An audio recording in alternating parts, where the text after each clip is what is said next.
right, so we are sticking with the same prompt about Uber drivers with a mean of 1,000 and a standard deviation of $100, right?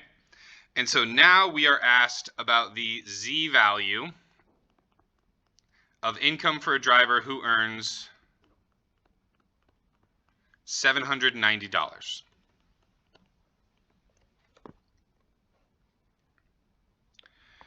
And so again, we can go two ways with this. I always graph it out just because it makes much more sense when I'm doing my final calculation, if I can kind of graph it and put it in the context of the graph.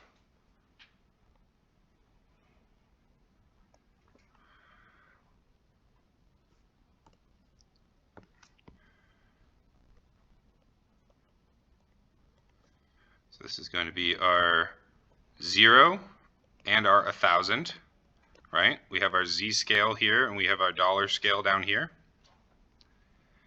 And we're asked about the value 790, right? Which is going to be somewhere down here. And right now we're just asked about the Z value for it. And then we're going to kind of figure out what we can do with that Z value once we calculate it, right? So the Z value, we're going to just apply our Z formula, which is our X minus mu over standard deviation.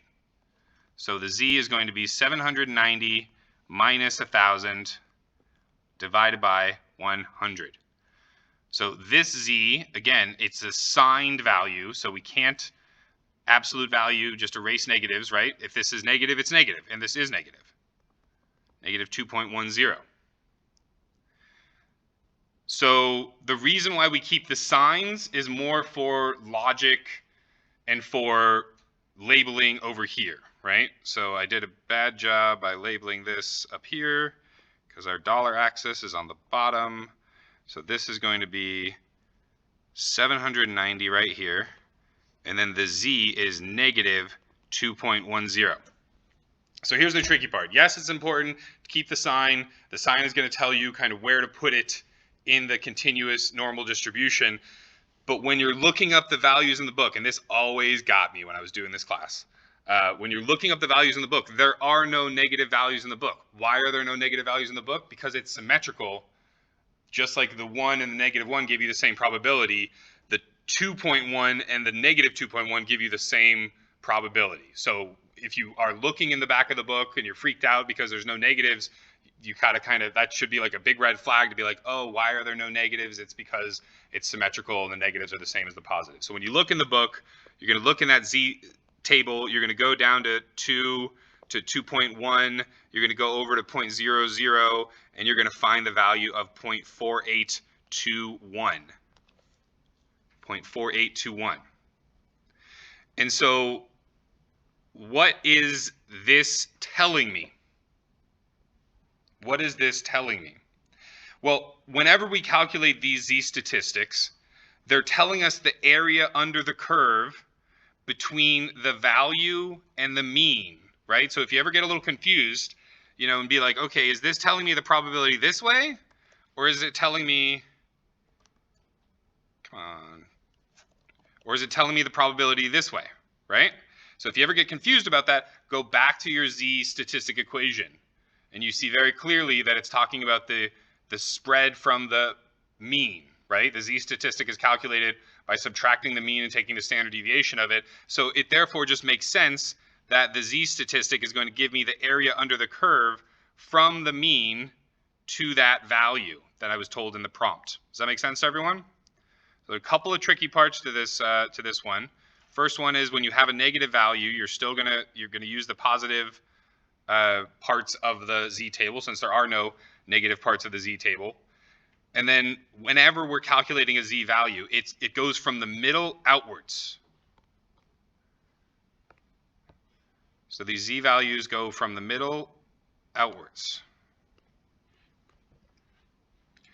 So oftentimes when we are given a question like this and we're told a value like this, we're not really interested in the, you know, people that the proportion of people or the probability of finding a driver that earns between $790 and $1,000, like we know that that proportion or that probability is going to be 0.4821. But it's far more likely that the book or a test is going to ask you, what is the probability of finding a driver that earns less than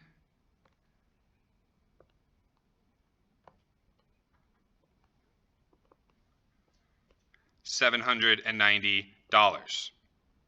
And so in order to figure this out, we're going to go ahead and use the same rule we used last time, just a little bit differently.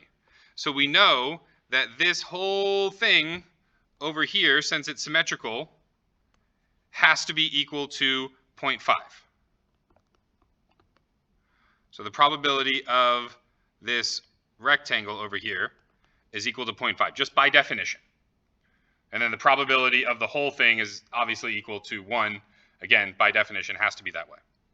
And so when we're asked about the probability the probability of finding a driver earning less than $790, we're just going to take the 0.5 and we're going to subtract the 0.4821.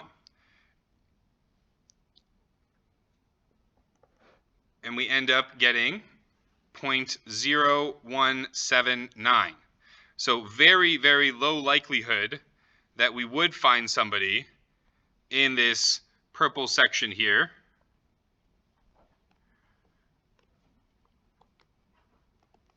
But non-zero. It's still non-zero. Questions on this? I know you guys already had some practice, and I'm hoping that this is kind of clicking in a little bit more. All right, we probably only have room for one more here. Yeah, let's do this one.